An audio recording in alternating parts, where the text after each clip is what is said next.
अस्सलाम वालेकुम रहमतुल्लाह व बरकातहू। सभी दोस्तों को मेरा सलाम, सभी दोस्तों को तहे दिल से शुक्रिया। सलाम इस बात के लिए कि आप लोगों को मैं बहुत ही इज़्ज़त से याद करता हूँ और बहुत ही इज़्ज़त मेरे दिलों में आप लोगों के प्रति है। शुक्रिया इस बात का कि आप सभी हमें भी इज़्ज़त देते हैं और मेरी बातों को सुनते हैं। जो उसमें कमियां होती हैं उसको दूर करने का आप लोग मुझे मौका भी देते हैं। आज मैं जिस मौजू पे बात करने का प्रयास कर रहा हूँ वो मौजू है हम लोगों के मुआशरे में और हम लोगों की अपनी वजूद के ऊपर। मैं नहीं जानता कि मेरी बातें आप लोगों को कितनी अच्छी लगती है, मगर मैं ये ज़रूर जानता हूँ कि मैं जो कुछ कहता हूँ वो पूरे होशो हवास में और मुस्तक़बिल को ज़हन में रखकर, मुआशरे को ज़हन में रखकर हक़ बात के लिए मैं आप लोगों से मुखातिब होता हूँ। मेरा नाम अमीरुल्लाह अंसारी है और मैं बिहार के गोपालगंज ज़िला से बिलोंग करता हूँ और मैं काफ़ी दिनों से सोसाइटी में, समाज में, मुआशरे में ज़रूरी चीज़ें जो सामाजिक होती हैं, जो मुआशरे के लिए हमदर्द और मुआशरे के लिए अच्छी चीज़ें होती हैं, मैं उसके लिए हमेशा से कोशिश करता रहता हूँ कि लोगों को जागरूक किया जाए, लोगों को बेदार किया जाए और अच्छे लोगों के साथ लोगों का रिश्ता जोड़ा जाए। अच्छे कामों के साथ लोगों का ज़हन को विकास और डेवलप किया जाए। मैं चंद मिनटों में अपनी बात को पूरी करूंगा, मैं ज़्यादा वक्त आप लोगों का नहीं लूँगा। मैं जिस मौजू पे बात करने जा रहा हूँ वो मौजू है बिरादरियों को लेकर और संगठन को लेकर। मैं दीगर तमाम लोगों की बात नहीं करूंगा, मैं जिस बिरादरी से हूँ उस बिरादरी की बात कर रहा हूँ और मैं ये बताने का प्रयास कर रहा हूँ कि हम लोग जो है बिरादरी के नाम पर किस तरह से अपने आप को एक संकीर्ण मानसिकता पालकर ज़िंदा रहते हैं। ये सच है कि हमारे अंदर बिरादरियां हैं और हम जिस बिरादरी में हैं उस बिरादरी की सच्चाई भी है, इसको झुटलाया नहीं जा सकता। मैं इसको दूसरे लाइन में ले जाना नहीं चाहता। दूसरा मतलब कि लोगों का ये इल्ज़ाम होता है कि मुसलमानों में कोई जात बिरादरियां नहीं होती हैं और आप यानी मैं मुसलमानों की बांटने की बात करता हूँ, मुसलमानों को आपस में बांटने की बात मैं करता हूँ। ये लोगों के कुछ लोगों का इल्ज़ाम है। बेशक मैं इस बात को जानता हूँ कि इस्लाम इस चीज़ की इजाज़त नहीं देता, मगर उसी इस्लाम के मानने वाले लोग, उसी इस्लाम के स्कॉलर जिनको कहा जाता है, इस्लाम के जानकार जिनको कहा जाता है, उन्होंने इस चीज़ की शुरुआत मुआशरे में की है। और मुआशरे में जब इस चीज़ की शुरुआत हो चुकी है और ये काफ़ी उरूज पर है, जिसको झुटलाया नहीं जा सकता और जिसको ख़त्म भी नहीं किया जा सकता,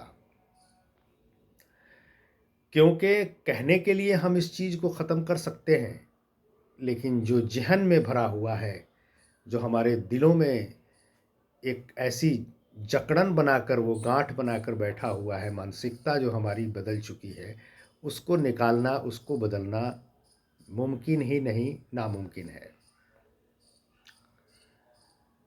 क्योंकि नस्ल दर नस्ल, खून दर खून जो है इस चीज़ की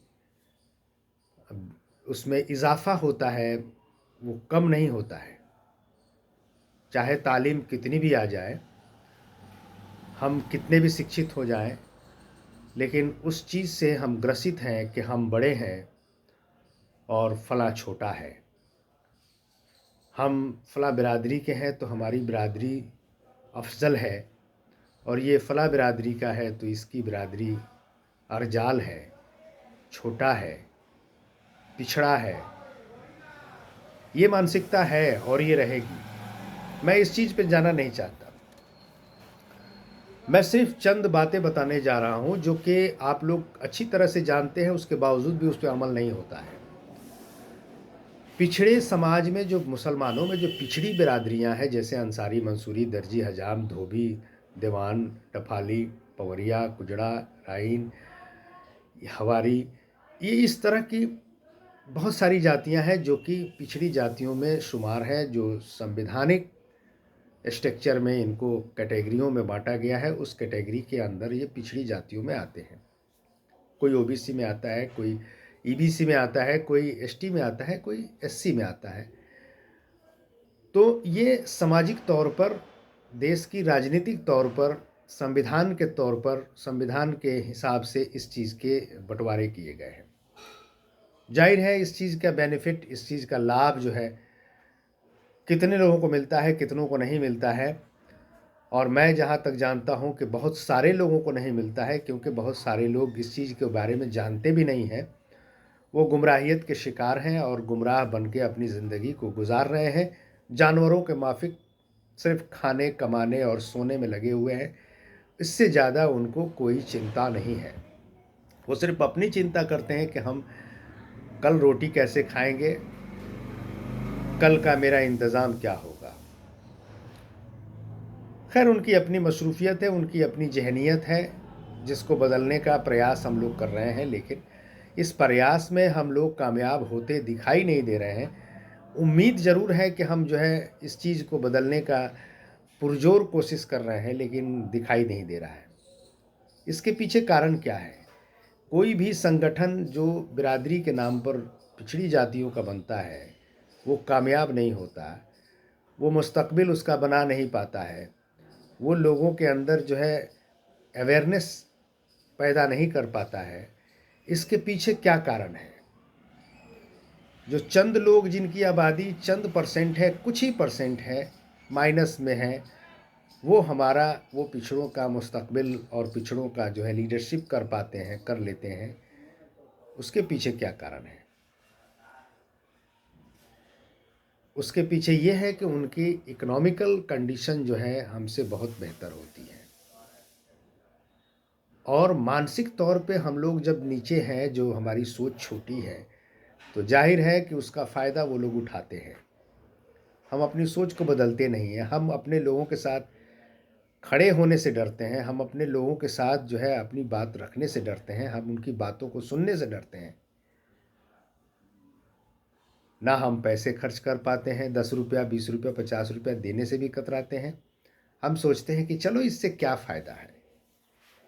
लेकिन जिस दिन मामला फंसता है, उस दिन फ़ायदा लेने के लिए सबसे पहले आगे आते हैं। तो फ़ायदा उठाने के लिए हम लोग किसी के साथ जाते हैं, लेकिन जहाँ ज़रूरत पड़ती है कि भाई उसका साथ दिया जाए, एक एक लीडर बनाया जाए, एक आदमी को मजबूत किया जाए ताकि उससे फ़ायदा हमको मिलेगा, ये हम नहीं सोचते हैं। हम ये सोचते हैं कि अभी हमको उससे कोई मतलब नहीं है, लेकिन जिस दिन वो किसी तरह से कामयाब हो गया, किसी तरह से वो मकाम हासिल कर लिया, तो लाइन लगा देंगे उसके पीछे हम सभी कि भैया मेरा तो ये बनवा दो, मेरा वो करवा दो, मुझे ये नौकरी नहीं मिल रही है, मैं बेरोज़गार हूँ, मुझे लोग सता रहे हैं, मुझे लोग प्रताड़ित कर रहे हैं, मुझे ये फला मार रहा है, फला पीट रहा है, फला ऐसे कर रहा है मेरे साथ। ये सारी एक्सक्यूज़ेज़ और सारी प्रॉब्लम जो है लेकर उसके पीछे दौड़ पड़ेंगे।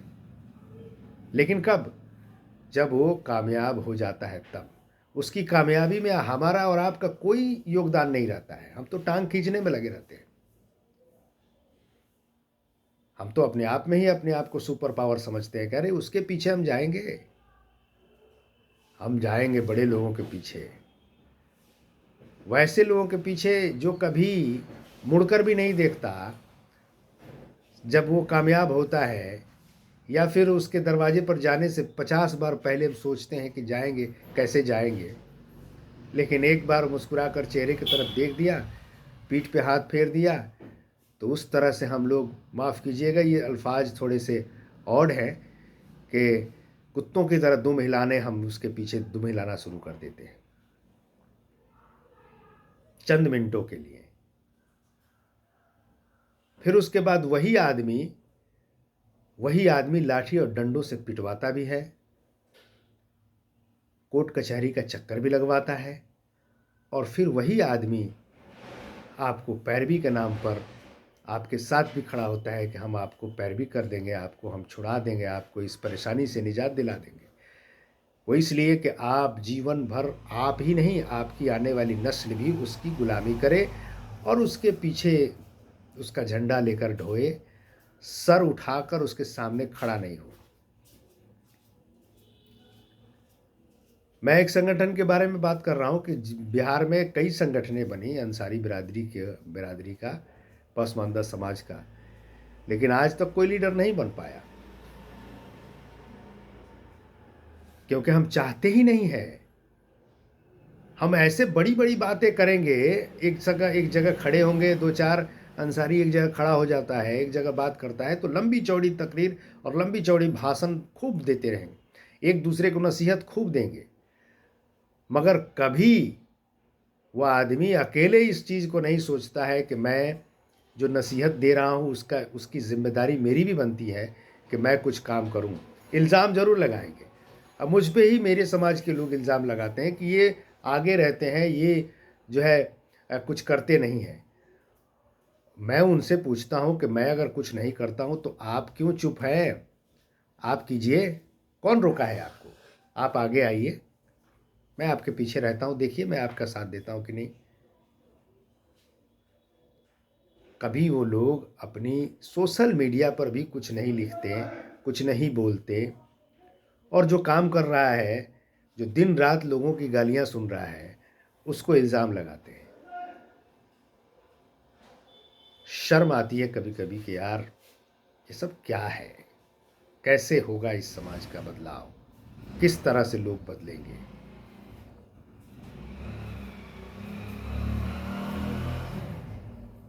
अफसोस है, अफसोस के सिवा और किया ही क्या जा सकता है। गुलामी में जीने की आदत हमारी है और गुलामी में हम जिएंगे, आने वाली नस्ल भी हमारी गुलामी करेगी। हम इस्लाम मुसलमान के नाम पर पीछे पीछे दौड़ते रहें। कुर्बानी देने की आदत नहीं है, फ़ायदा लेने की आदत है। कुर्बानी देने की आदत नहीं, समाज में आगे बढ़कर चढ़ के बात करने की आदत नहीं है, पीछे से आवाज़ देने की आदत है।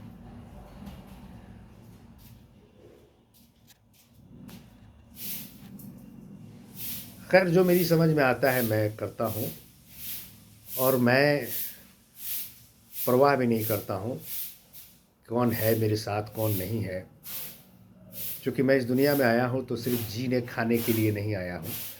मैं इस दुनिया में आया हूँ तो कुछ ऐसा करने के लिए कि मैं जाऊँ तो लोग मुझे ये ना कहें,